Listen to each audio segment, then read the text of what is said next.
행정처장님, 지난번에 예. 답변하셨어요. 이렇게 대법원장이 전원합의체를 꾸려서 9일 만에 이렇게 파기환송한 사례는 판사로 재직하는 동안 본 적이 없다, 이렇게 말씀하셨죠? 저는 개인적인 경험은 없다는 말씀을 들었습니다. 행정차장님도 나와서 그렇게 이야기하셨어요. 그러면 헌법재판소 사무처장님은 그런 일 본 적 있어요? 판사로 재직하셨면서 없지요?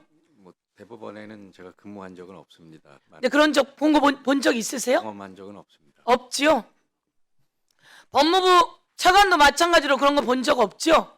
제가 이제 공판 관련된 업무를 수행한 기간이 제한되다 있냐고 보니까 없냐고, 일반적일 네. 수는 없습니다. 제가 아는 바로는 없습니다. 없지요?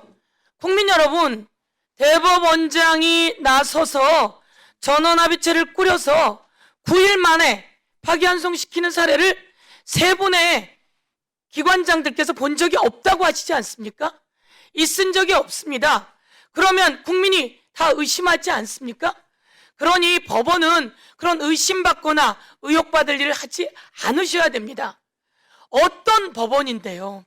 어떤 대법원인데요? 우리는 무슨 일이 있어도 대법원에서 판단 내리면 그거 따라왔습니다.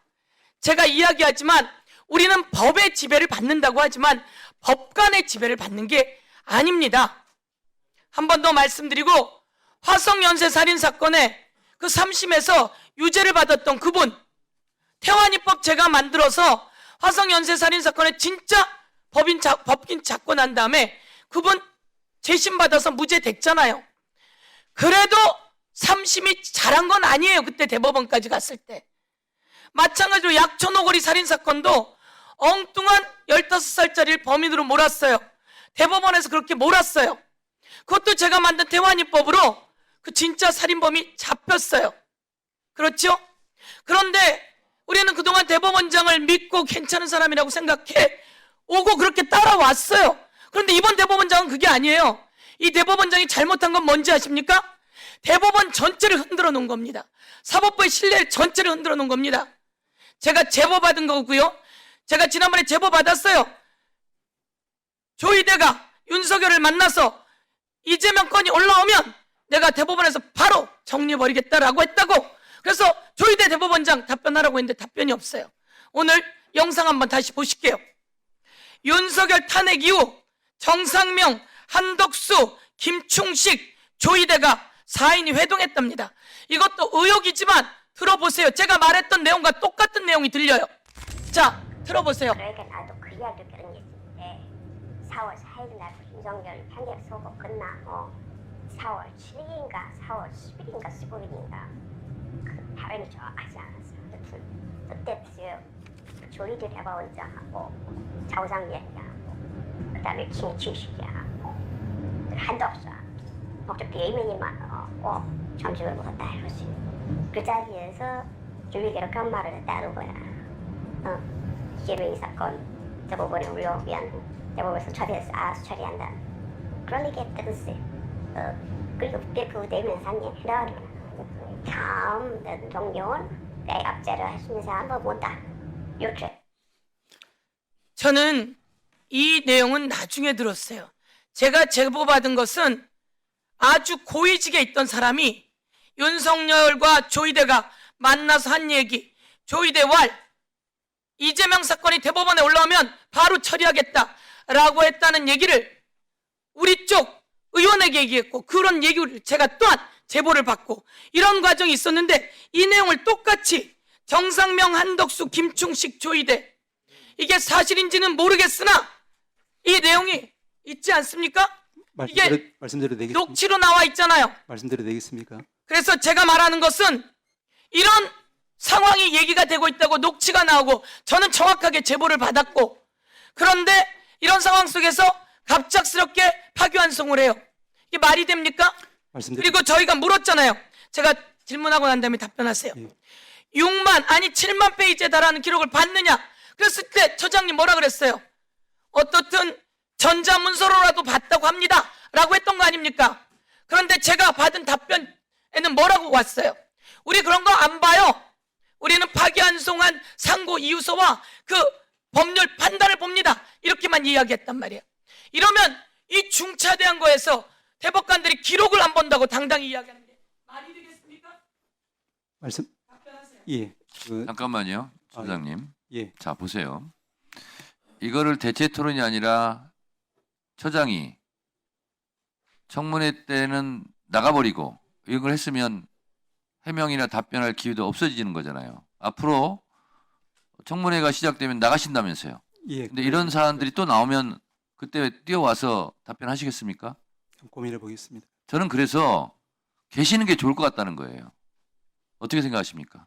저희들이 제가 이제 오면서도 여러 가지 만약에 예. 본인이 그냥 계신다고 했으면 대체 토론 빨리 끝내고 청문회 때 이게 나올 내용인데 본인이 그때는 안 계신다고 그러는 거예요. 그러면 지금 발언기를 달라고 하는 것도 사실은 모순이죠.